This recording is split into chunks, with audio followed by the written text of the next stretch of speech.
Hello everyone, this is Ashley and welcome back to my channel. Today I have another book video for you and I gotta have a problem.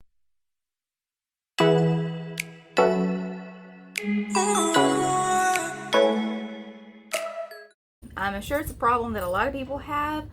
I like to collect books and just watch them stack up and not actually read them. So if this is a problem that you have, which I'm sure a lot of book lovers have, is you have a pile of like comfort books where it's like you see that pile of books and you know exactly what each one is going to probably be about. You probably read the back covers, things like that before.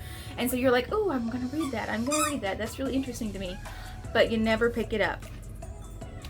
Yes, I have that problem. I don't know if there's actually a word for it, but I like to collect books that I know that I would love to read, but I never actually read them. I say I don't have time, but I do. There's just other things that are on my mind. So usually I do a summer reading list of books that I'm going to read early in the summer. This is late in the summer. I literally have 2 weeks until I go back to school. But these are the books that I've picked up throughout the summer that I really wanted to read. There's one that I've actually almost finished, but here's the thing. The books from last year's reading haul, if you go back to that video, I may try to put it up here somewhere, I still haven't finished all those books except for one. So I don't know, and I'm really bad about starting one book and then not really getting bored of it, but just being like, I want to read something else. The only books that I've ever actually read, like cover to cover, really fast, and like back to back to back, were the Harry Potter books and the Lemony Snicket books. So I don't know. I just have like a lot going on, I guess, and so I have a lot of things to do and organize in my brain, and so reading's not like the biggest priority, but reading is very important, especially on your own time. Find something that you like to read and make time to do it. So anyways, you came for the books, the reading list that I had planned on reading this summer, and then I've been doing some book reviews, but I don't keep up with those as much as I should. I'm like a really bad example because I actually teach reading and in my for special education, so I need to read more. But anyways, you guys can help keep me accountable, I guess. All right, let's look at these books. I have 3 that are considered like young adult books, and then I have 3 that are considered more adult books. So just a forewarning for any of you that are younger out there. Some of these books do have adult themes, but there are some that have young adult themes, so just throwing that out there. Not going to hinder what you read, but your preference, you understand. Okay, the first book that I have is an adult fiction book. This is called The Woman in the Window by A.J. Finn. This is actually a Netflix series now, isn't it? Right? Netflix? No. Oh, this is a new movie. That's what it is, but I think it's on Netflix. So this is a movie now that they have actually produced, and a lot of my teacher friends and a lot of my drama friends have said that the movie's really, really good, but I want to read the book first. I'm one of those weirdos that I really like to read the books before I watch the movie, and if I can't do it before, then I'll definitely read it after. I don't know, I'm just weird like that. But I got The Woman in the Window by A.J. Finn to read this summer. I actually got it early in the summer and I still haven't read it. So, but a book this size, since I'm an experienced reader, so I do, I read quite a bit, and I've read a lot in my lifetime. So, there's like 425 pages-ish. So this, if I actually sat down and read it, an hour to 2 hours a day, I could probably get through it in 2 weeks. So it's not that hard. It's just I'm really slow. So anyways, here is the back of it if you would like to maybe pause and read it. I'm not going to read the descriptions of all these books because you guys can definitely look them up.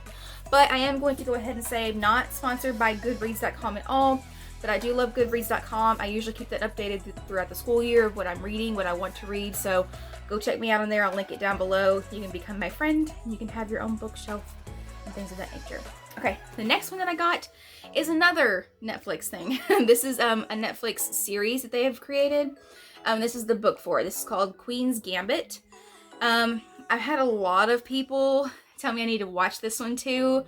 And again, I'm like, I really want to read it. So this is about playing chess, but it's not just about chess. There's like other things involved. So I'm going to put it here if you want to pause and read it. Hopefully you can see that. But chess is like kind of a big thing in our family. My grandpa taught all of us how to play chess. And I was never really good at it, which really made me mad. But we do like to play chess around here. And so anyway, it's not just about chess though. There's like political themes and stuff. So anyways, I have this one to read that I have not read yet. Because, yeah, reasons and things. Okay, the next one I've actually almost finished. So I should just finish it. I probably could do like another hour and a half and be done with this book. So this is the Flight Attendant. Again, this is another adult themed book, and this is an HBO Max series now. So I guess with HBO Max and Netflix and Hulu and all these things, books are becoming not necessarily obsolete, but like precursors. And instead of people creating books now and then doing a series on it, it's like they're doing the series and then they're creating books, and like, you know, vice versa type thing. Usually it would take a long time for a book to become a movie, but now it's like once these like books become popular, it's like, okay, let's pick it up for a series. So anyways, this says Kaylee Cuoco on it. I wanted the original cover, but this is her from the HBO Max series. So this is by Chris Bojalian, I'm sorry. But this is really interesting. Like I said, this is an adult themed book, but it's been really interesting so far, and I only have that much left to read, so I just need to finish it. Maybe I can do a review on it. I don't know. It's an adult book, so I have to be careful, like, themes and stuff. But anyways. Alright, the next three are going to be young adult fiction that I have picked up recently that I can read throughout the school year as well, so that I can recommend them to my kids. So this is the first one that is the young adult themed. This is going to be 5 Total Strangers.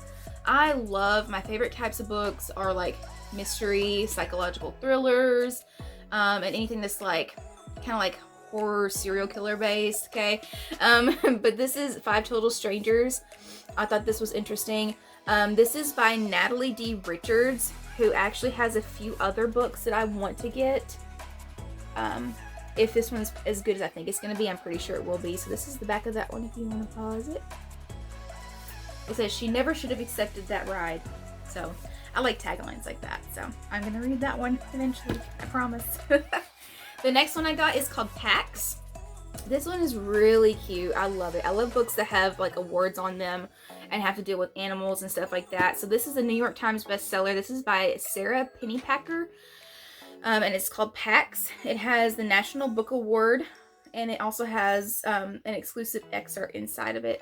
And it is slightly illustrated. There are some pages that are illustrated and stuff in here with small illustrations. So this is about a young boy who has a pet fox, but it's not just about the pet fox. It's about having to deal with his father going off to war as well. So I don't know. I thought this was different and interesting. It kind of reminds me of, but it's a book that I've read recently that deals with death and like young children dealing with death in their family or with like separation in their family. It's so good. It made me cry. I've done a video on that one a little bit, not a review, but I've done a video. So anyway, I have Pax. There's no actual like back on this, but here's the inside jacket if you want to. Alright, and the last book in this book haul for the summer that I was supposed to read but I did not read is Fish in a Tree. And I love this, I love the title for this because it's actually based on, I think it's the Albert Einstein quote. It's a good quote, especially for educators and teachers. So I'm going to put it up here because I feel really dumb. Like my summer brain is just bad. Like once I get back in school, I'll be good. I'll be good to go. But anyways, I have Fish in a Tree. This is by Linda I cannot do L's. Mullally Hunt. I apologize if I butchered that, but this is kind of interesting because like the tagline here is great minds don't always think alike. Yeah.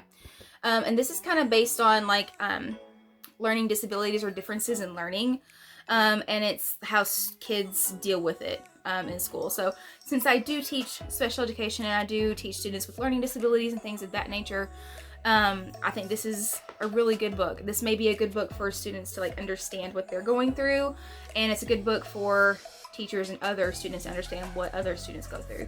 Because if you don't go through that situation or you don't research it and teach it like I do, you don't fully understand the impact of it. So I don't know, I like this book. It reminds me of the book Rules. Have you ever seen the book Rules? I don't remember what the author is. I'll put it up as well. But it's a really good book. If you have any suggestions on other books that deal with learning disabilities, overcoming adversities, autism spectrum, things of those nature, please let me know, because I'd like to read those kind of books just to, I don't know, just to have more sympathy, because I can't be empathetic because I do not experience that. So the best thing I can do is learn. You understand what I'm saying? Okay. I think everybody can learn about other people, and it'd be like make the world better. So anyway, I'm sorry I'm trying to be a teacher again, but when I talk about books, I have to be a teacher. Okay, so those are the 6 books that I planned on reading for the summer, on top of the ones that I haven't finished. I need people to keep me accountable, please. I need you guys to be like, hey, have you read that book yet? Hey. I've always been like that, even in high schools. Like if I was assigned a book to read, if I had to do a book for a book report, I was so bad about it. I didn't want to, even if I really wanted to read the book. But anyway, that's how some students feel. So maybe I'm like relating to them a little bit. It's like they don't like to be forced to read, but I want to read. I just, somebody knock me in the head with one of these giant books, please. All right, have you read any of these books that I have listed before? Do you have any suggestions on other books that I need to read? I do have a suggestion from somebody, from a subscriber, on reading Alice Cooper, I believe it was, by Victoria Laurie. I'm pretty sure it is. I looked those up and they aren't anywhere around me, so I'm hoping that I can get them at the school library because I can get them for free. So I will look at your suggestions, I promise. And I may not read them, but I will look at them. Oh Lord, this sounds bad. Okay, thank you guys for joining me on this summer reading haul. Hold me accountable. Let's hold everybody accountable. Let's read a book, you know, at least every 2 months. We can do that, right? I don't know. Okay. Thank you guys, and I'll see you in the next one. Bye.